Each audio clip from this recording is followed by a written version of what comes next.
నమస్కారం, Chandu RK news కి స్వాగతం. హెడ్లైన్ చూద్దాం.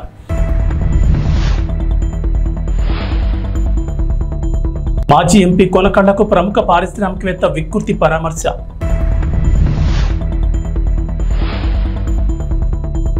ఐదు సంవత్సరాలకు ఒకసారి జరిగే శ్రీ మారెమ్మ తల్లి జాతర మహోత్సవాలు ప్రారంభం.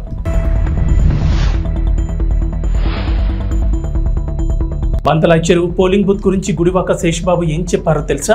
మచిలీపట్నం పార్లమెంట్ మాజీ సభ్యులు టీడీపీ జిల్లా అధ్యక్షులు కొనకళ్ళ నారాయణరావును ప్రముఖ పారిశ్రామికవేత్త వికృతి వెంకట శ్రీనివాసరావు పరామర్శించారు. కొనకళ్లకు ఇటీవల గుండెపోటు రావడంతో విజయవాడలోని ఓ ఆసుపత్రిలో చికిత్స పొందుతున్నారు. విషయం తెలుసుకున్న వికృతి సోమవారం ఆసుపత్రిలో చికిత్స పొందుతున్న కొనకళ్ళ నారాయణరావును పరామర్శించి ఆరోగ్య విషయాలు అడిగి తెలుసుకున్నారు. గతంలో తమకు గల పరిచయాలను కొనకళ్ళ వికృతి గుర్తు చేసుకుని కొద్దిసేపు ముచ్చటించుకున్నారు. అలాగే కొనకళ్ళ బుల్లయ్యతో వికృతి శ్రీనివాస్ కొద్దిసేపు చర్చించారు. అనారోగ్యం నుంచి కోలుకుని త్వరలోనే కొనకళ్ళ ప్రజాక్షేత్రంలోకి రావాలని ఈ సందర్భంగా శ్రీనివాస్ ఆకాంక్షించారు. ఈ కార్యక్రమంలో వికృతి రాంబాబు, బర్మా శ్రీనివాసరావు తదితరులు పాల్గొన్నారు. 5 సంవత్సరాలకు ఒకసారి జరిగే శ్రీ మారెమ్మ తల్లి జాతర మహోత్సవాలు ప్రారంభమయ్యాయి. మోపిదేవి మండలంలోని అన్నవరం, చెల్లపాలెం గ్రామాల ప్రజలు అత్యంత భక్తి శ్రద్ధలతో నిర్వహించుకుని శ్రీ మారెమ్మ తల్లి జాతర ఉత్సవాలు శుక్రవారం సంప్రదాయబద్ధంగా ప్రారంభమయ్యాయి. ఈ నెల 17వ తేదీ శుక్రవారం నుంచి 20వ తేదీ సోమవారం వరకు జాతర కార్యక్రమాలు జరగనున్నాయి. జాతరలో మొదటి రోజైన 17వ తేదీ శుక్రవారం శ్రీ గంగానమ్మ తల్లికి చలి నైవేద్యాలు సమర్పించారు. గ్రామ కమిటీ పర్యవేక్షణలో అన్నవరం, చెల్లపాలెం గ్రామస్తుల ఆధ్వర్యంలో భక్తులు పెద్ద సంఖ్యలో తరలివచ్చి చలి నైవేద్యాలు సమర్పించారు. రెండవ రోజైన 18వ తేదీ శనివారం పోతరాజు తండ్రికి చలిమిడి, వడపప్పు సమర్పించడంతో పాటు మొక్కుబడులు చెల్లించుకుంటారని గ్రామ కమిటీ సభ్యులు తెలిపారు. మధ్యాహ్నం నుంచి శ్రీ మద్దెలమ్మ, మదరజాయి జాతర నిర్వహిస్తామన్నారు. అదే రోజు సాయంత్రం శ్రీ మారెమ్మ, శ్రీ ముత్యాలమ్మ అమ్మవార్ల జాతర జరుగుతుందన్నారు. ఆదివారం రాత్రి పోతరాజు తండ్రి గెడ ఊరేగింపు ఇంటింటికి నిర్వహించనున్నట్లు పేర్కొన్నారు. సోమవారం మనవలమ్మ జాతర కార్యక్రమాలు నిర్వహించనున్నట్లు కమిటీ సభ్యులు వెల్లడించారు. ఆయా కార్యక్రమాల్లో భక్తులు పెద్ద సంఖ్యలో పాల్గొని మొక్కుబడులు చెల్లించుకోవాల్సిందిగా గ్రామ కమిటీ సభ్యులు కోరారు.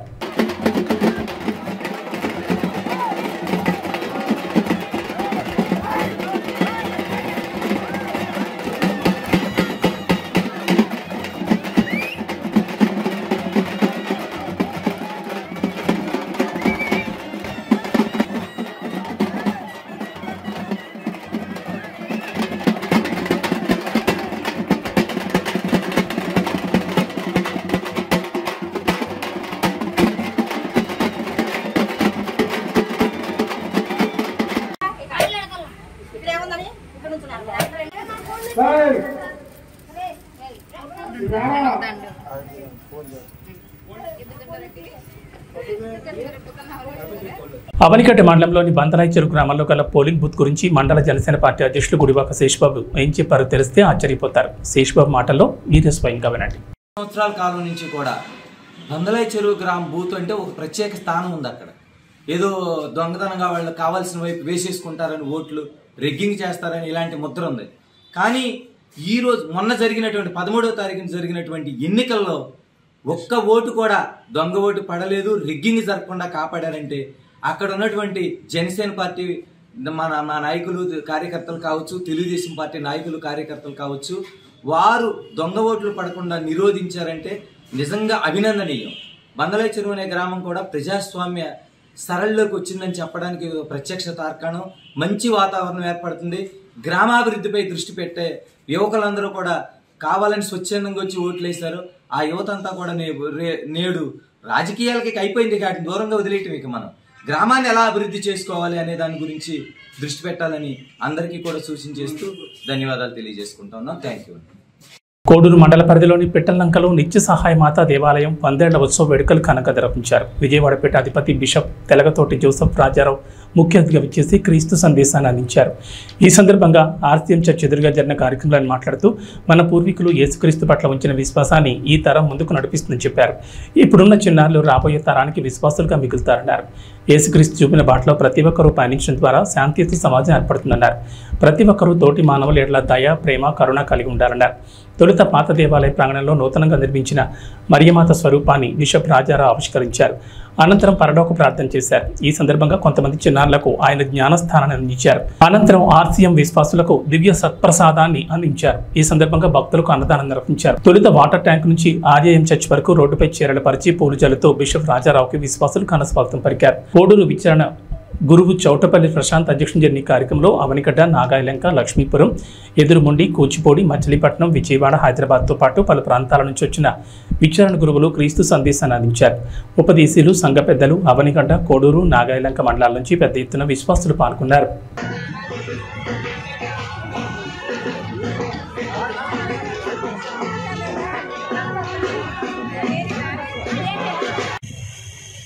పిట్టల్లంక గ్రామానికి రావడం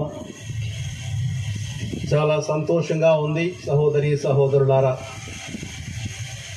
మీ ఊరి పేరు కూడా చాలా బాగుంది, చెప్పడానికి బాగుంది పిట్టల్లంక. ఈరోజు మీరు 100 వసంతాల విశ్వాసాన్ని వేడుకగా చేసుకుంటున్న సందర్భంలో మీతో ఉండడం ఇంకా మరీ సంతోషంగా ఉంది. నేను వచ్చేటప్పుడు అలనాడు మొదటిగా మీ దగ్గరకు వచ్చిన గురువుల గురించి ఆలోచిస్తూ ఉన్నాను. అదేవిధంగా విశ్వాసుల గురించి మీ తాత ముత్తాతల గురించి ఆలోచిస్తూ ఉన్నాను. మొట్టమొదటి బీజాలు ఎలా నాటారో, మొదటి క్రైస్తవులు ఎవరో, ఏ ఇంటి పేరు గలవాళ్ళో, అదేవిధంగా మొదటి ప్రార్థనలు ఏమి నేర్చుకున్నారో, మొదటి పాటలు ఏం పాడారో, మొదటిగా గురువులు వచ్చినప్పుడు ఎక్కడున్నారో, వీరందరిని గురించి నేను ఆలోచిస్తూ వచ్చాను. మీకు ముందు ఉన్నవాళ్ళు, చనిపోయిన వాళ్ళు, మా అమ్మమ్మలు, తాతయ్యలు, ముత్తాతలు, వాళ్ళందరూ ముందు ఒక పదంలో నడుస్తూ వాళ్ళు వెళ్ళేటప్పుడు కేవలం ఇళ్లను, ఆస్తులను కాకుండా వాటిని మాత్రమే కాకుండా విశ్వాసాన్ని కూడా వదిలి వెళ్ళారు. వదిలి వెళ్ళిన విశ్వాసాన్ని మీరు వదిలిపెట్టలేదు. దానికి ఇంకా ముందుకు సాగాలని దృఢ సంకల్పంతో, నిశ్చయంతో ఈరోజు మీరందరూ ఈ వేడుకను చేసుకుంటున్నారు. ఈ మహిమాయుత క్రైస్తవ సహాయమాత మందిరమును ఆశీర్వదించండి. మేము ఈరోజు మందిరంలో ప్రతిష్ఠించుకున్న క్రైస్తవుల సహాయమాత స్వరూపమును ఆశీర్వదించి అది మాకు స్మరణ, మాకు త్యాగశీలతను, మా ఆత్మీయ జీవితాలకు స్ఫూర్తిని, చైతన్యమును వసుగునుగాక. ఈ సహాయమాత మందిరమును గౌరవించి ఆరాధించిన వారందరినీ కనికరించి వారిపై మీ ఆశీస్సులు కురిపించి వారికి ఇహలోక సౌభాగ్యాలు, జీవితాంతమును మోక్ష భాగ్యం ప్రసాదించమని మా నాథులైన క్రీస్తు ద్వారా ఈ మనవి చేయుచున్నాము.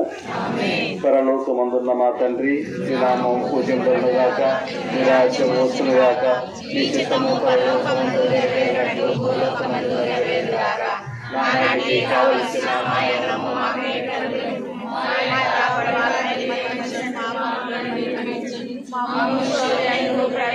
నాగాయలంక మండలంలోని సొర్లగొంది గ్రామం నుంచి పడవల రేవు వరకు రోడ్డు నిర్మాణానికి ప్రముఖ పారిశ్రామికవేత్త వికృతి వెంకట శ్రీనివాస్ స్వచ్ఛందంగా ముందుకొచ్చారు. సొర్లగొంది గ్రామ పెద్దల ఆహ్వానం మేరకు శనివారం వికృతి శ్రీనివాస్ గ్రామ సందర్శనకు ఇచ్చేశారు. ఈ సందర్భంగా పలువురు గ్రామ ప్రముఖులు తమకు గల పడవల రేవు వరకు గల రోడ్డు ఆవశ్యకతను వివరించారు. సముద్రంలో వేట చేసుకుంటూ జీవనాధారం చేసుకుని తమకు గ్రామం చివరి నుంచి పడవల రేవు వరకు రోడ్డు సరిగా లేనందువల్ల రాత్రి వేళలో, అలాగే వర్షం పడిన సందర్భాల్లో పడవల రేవుకు వెళ్లాలంటే పడే ఇబ్బందులను వికృతికి విపులంగా వివరించారు. ఈ రహదారి నిర్మిస్తే తాము అన్ని వేళ వేటకు వెళ్లడానికి అనువుగా ఉంటుందని వికృతికి మొరపెట్టుకున్నారు. దీనికి వెనువెంటనే స్పందించిన వికృతి శ్రీనివాస్ మాట్లాడుతూ తమ స్వచ్ఛంద సంస్థ ద్వారా పడవల రేవు రోడ్డు సమస్యను పరిష్కరిస్తానని హామీ ఇచ్చారు. వారం రోజుల్లోపు ఇంజనీర్లను పంపి అంచనాలు రూపొందించి వర్షాకాలంలోపు రోడ్డు నిర్మిస్తానని శ్రీనివాస్ హామీ ఇవ్వడంతో గ్రామస్తులు హర్షం వ్యక్తం చేశారు. ప్రభుత్వాలు మారినా తమ తలరాతలు మారడం లేదని వికృతి శ్రీనివాస్ వద్ద పలువురు గ్రామస్తులు ఆవేదన వ్యక్తం చేశారు. ఈ కార్యక్రమంలో ఎంపీటీ సభ్యులు ధనుంజయరావు, మాజీ ఎంపీటీ సభ్యులు కొక్కలిగడ్డ శ్రీనివాసరావు, గ్రామ అభివృద్ధి కమిటీ సభ్యులు తమ్ము నరసింహారావు, కొప్పనాథ్ వెంకటేశ్వరరావు, వనమాల రామారావు, విశ్వనాథపల్లి రాములు, తమ్ము వెంకటేశ్వరరావు, కోల భిక్షములతో పాటు పెద్ద సంఖ్యలో గ్రామస్తులు పాల్గొన్నారు. అవనిగడ్డలో కొలువుదీరిన శ్రీ లంకమ్మ అమ్మవారి నెలజాతర మహోత్సవం భక్తుల కోలాహలం నడుమ ఘనంగా జరిగింది. ఆలయ కార్యనిర్వహణాధికారి యార్లగడ్డ శ్రీనివాసరావు ఆధ్వర్యంలో ఆలయ కమిటీ చైర్మన్ చెన్నా ప్రసాద్ పర్యవేక్షణలో బుధవారం సాయంత్రం పెద్ద సంఖ్యలో భక్తులు అమ్మవారిని దర్శించుకుని మొక్కుబడులు చెల్లించుకున్నారు. భక్తుల సౌకర్యంతో అన్ని ఏర్పాట్లు చేసినట్లు ఆలయ కార్యనిర్వహణాధికారి యార్లగడ్డ శ్రీనివాసరావు తెలిపారు. తొలుత డప్పు వాయిద్యాలు, కత్తి సాధన నడుమ అమ్మవారిని గుడి ప్రదక్షిణ నిర్వహించి దేవస్థానం ఎదుట కూర్చుండబెట్టి కుంభం పోశారు. పెద్ద ఎత్తున వివిధ ప్రాంతాల నుంచి భక్తులు పెద్ద సంఖ్యలో తరలి రావడంతో అవనిగడ్డ భక్తజన సుందరంగా మారింది. పారిశ్రామికవేత్త వికృతి వెంకట శ్రీనివాసరావు భక్తుల కోసం ప్రసాదాలు తదితర జాతర మహోత్సవాల ఖర్చుల నిమిత్తం 40,000 నగదు అందజేశారు. అమ్మవారి దర్శనానికి వచ్చిన వికృతి సోదరుడు వికృతి రాంబాబును సత్కరించారు.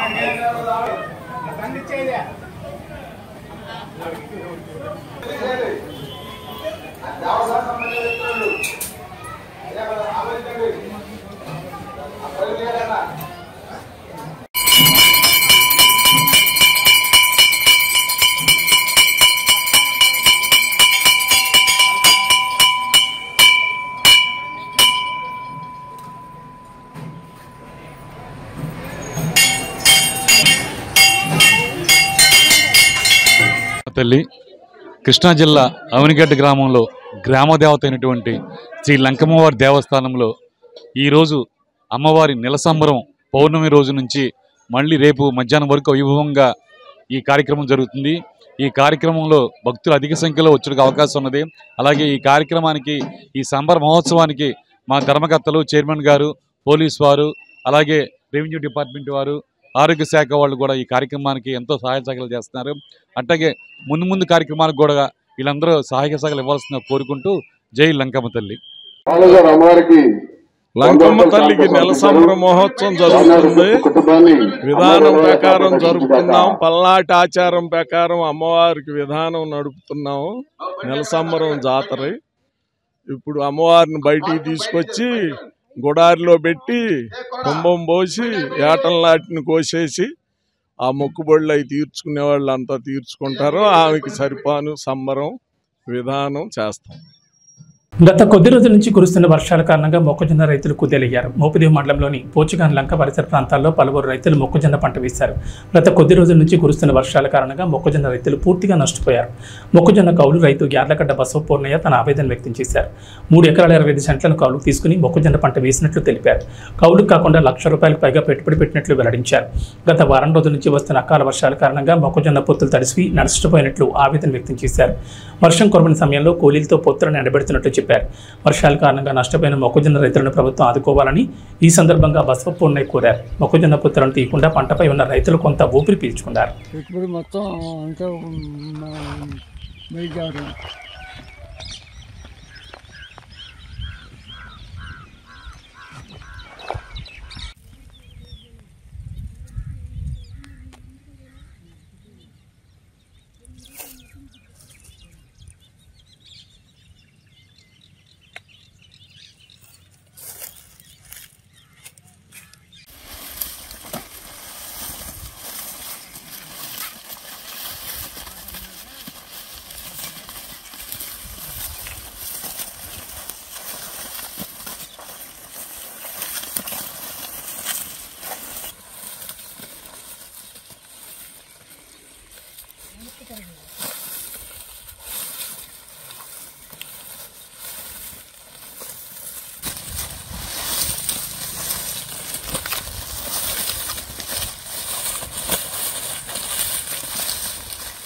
మోపిదేవి మండలం నాగాజప్ప గ్రామం.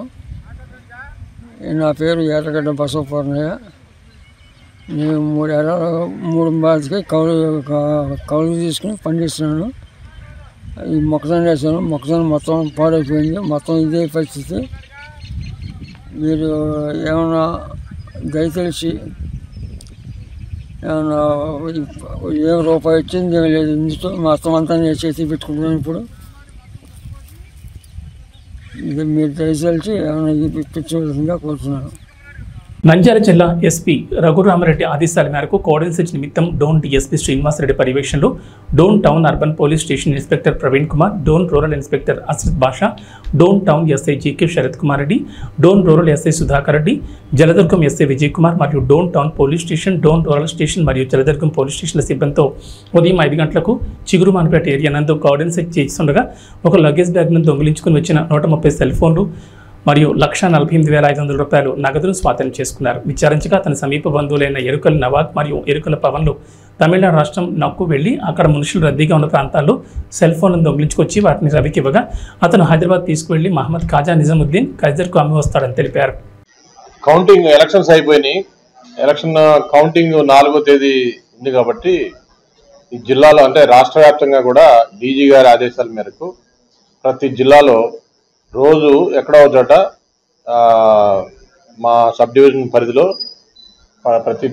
ప్రతి అసెంబ్లీ కాన్స్టిట్యున్సీలో ప్రతిరోజు కూడా ఒక ఏరియా ఎంచుకుని అక్కడ కార్డన్ అండ్ సెర్చ్ చేయడం జరుగుతుంది. అంటే కార్డన్ అండ్ సెర్చ్ అంటే కార్డన్ అంటే ఆ ఏరియాని చుట్టుముట్టడం, సెర్చ్ అంటే అక్కడ సోదాలు చేయడం.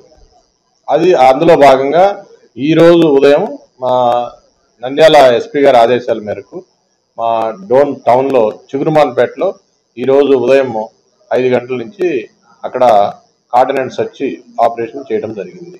దాంట్లో డోన్ సిఐ ప్రవీణ్, మన డోన్ రూరల్ సిఐ భాషా, ఎస్ఐ సుధాకర్ రెడ్డి, శరత్ కుమార్ రెడ్డి, వాళ్ళ జలదుర్గం ఎస్ఐ విజయ్ కుమార్, తర్వాత డోన్ టౌన్, డోన్ రూరల్, జలదుర్గం వీళ్ళ స్టాఫ్ అంతా కూడా చిగురుమాన్పేటలో కార్డన్ అండ్ సెర్చ్ చేయడం జరిగింది. దాంట్లో భాగంగా ఈ ఎరుకల రవి అలియాస్ పిలక రవి అని చెప్పి అతని ఇంట్లో సోదా చేసినప్పుడు 130 సెల్ ఫోన్లు అక్కడ దొరకడం జరిగింది ఒక బ్యాగ్లో. అట్లనే దాంట్లో 1,48,500 రూపాయలు క్యాష్ కూడా దాంట్లో పెట్టడం జరిగింది. దాని మీద అతన్ని అక్కడ విచారిస్తే తమిళనాడులో వీళ్ళ ఈ బ్యాచ్ ఉంది, ఈ బ్యాచ్ తమిళనాడు వెళ్ళి అక్కడ తమిళనాడులో రద్దీగా ఉండే ప్రదేశాల్లో జనాల దగ్గర ఈ సెల్ ఫోన్లు దొంగిలించుకుని తీసుకొచ్చినట్లు, ఈ సెల్ ఫోన్లు హైదరాబాద్లో వేరే అతను రిసీవర్ ఉన్నాడు, అతనికి అమ్మటానికి రెడీ సిద్ధం చేసినట్లు చెప్పడం జరిగింది. దాని మీదట అతన్ని అదుపులోకి తీసుకుని ఈ సెల్ ఫోన్స్ కూడా రికవరీ చేయడం జరిగింది. ఏదైతే అక్కడ ఈ సెల్ ఫోన్స్ దొంగతనం చేసుకొచ్చారో ఇద్దరు నవాబ్ను పవన్ను వాళ్ళిద్దరు దొరకాల్సింది, పట్టుకోవాల్సింది ఉంది. సో మొత్తం విలువ కూడా 21 lakhs ఈ సెల్ ఫోన్స్, 130 సెల్ ఫోన్లు, అట్లనే క్యాష్ 1,48,500 ఈ మొత్తం కూడా సీజ్ చేయడం జరిగింది. ఏదైతే కార్డన్ అండ్ సెర్చ్ ఆపరేషన్లో మా 2 సిఐలు 3 ఎస్ఐలు వాళ్ళ సిబ్బంది పాల్గొని చేశారు, వాళ్ళందరినీ కూడా మా ఎస్పీ గారు అభినందించడం జరిగింది. సో ఈ సెల్ ఫోన్ అఫెండర్స్ డోన్లో కొంతమంది ఉన్నారు, వాళ్ళు ఏంటంటే అదే పనిగా సెల్ ఫోన్ బయటికి వెళ్ళి బయట రాష్ట్రాల్లో కానీ బయట ప్రదేశాల్లో కానీ చేసుకురావడం జరుగుతూ ఉంది. వాళ్ళ మీద కూడా నిఘా పెట్టడం జరిగింది. అంతకుముందు కూడా ఈ సెల్ ఫోన్ సీజ్ చేసి కేసులు పెట్టడం జరిగింది, వాళ్ళ మీద షీట్స్ కూడా ఓపెన్ చేయడం జరిగింది. సో ఈ నిఘా అనేది కంటిన్యూ చేస్తాము. ఇట్లానే రైడ్స్ కూడా చేసి ఇది ఈ అఫెన్స్లు జరగకుండా ఉండే విధంగా చర్యలు తీసుకోవడం జరుగుతుంది. కర్నూలు నుంచి ఆదోనికి పోతున్న బస్సు తెల్లవారుజామున డ్రైవర్ నిద్రమత్తులో అదుపు తప్పి బోల్తా పడింది. బస్సులో 40 మంది ప్రయాణికులు ఉన్నారు. 2 బాలికలు అక్కడికక్కడే మృతి చెందగా మిగతా ప్రయాణికులకు తీవ్ర గాయాలయ్యాయి. తీవ్రంగా గాయపడిన క్షతగాత్రులను కర్నూలు ప్రభుత్వ ఆసుపత్రికి తరలించారు. డ్రైవర్ పరారీలో ఉన్నాడు.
బాబు కూడా దాంట్లో చెప్పు సార్ బాబు కూడా దాంట్లో చెప్తాను బాబు కూడా దాంట్లో సార్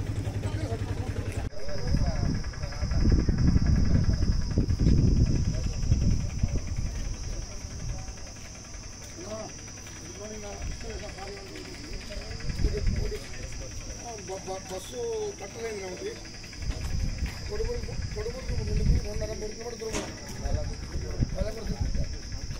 ప్రైవేట్ బస్ ఉందా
అది సైడ్ లాగేసింది బండి.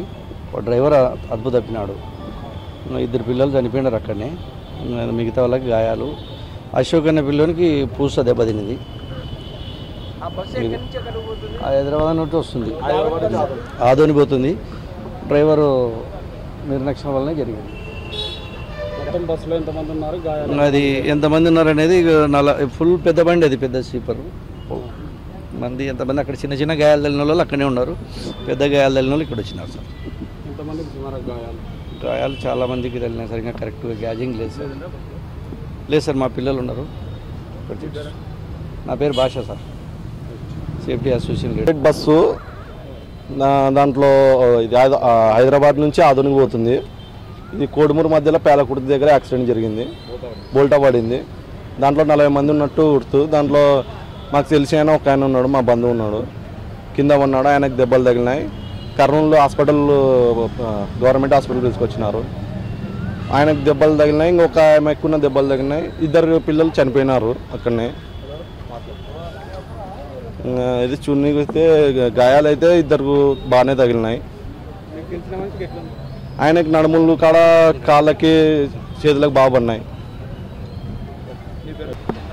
6 గంటల టైంలో జరిగింది. అది ముందు లారీ వాగింది.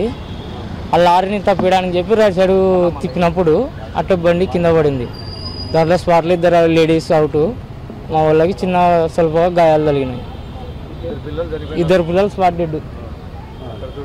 2 spot dead. డ్రైవర్దే పొరపాటు. Over speed. ముందు అందులో లారీ వాగింది. ఆ లారీని తప్పినీకి అని చెప్పి రైట్ సైడ్ ఫుల్ కట్ చేసినప్పుడు బండి అట్టే తిరిగి పడింది అంతే. నా పేరు ప్రవీణ్, కోడుమూరు. ఏబీ బులెటిన్ విశేషాలు. నమస్కారం.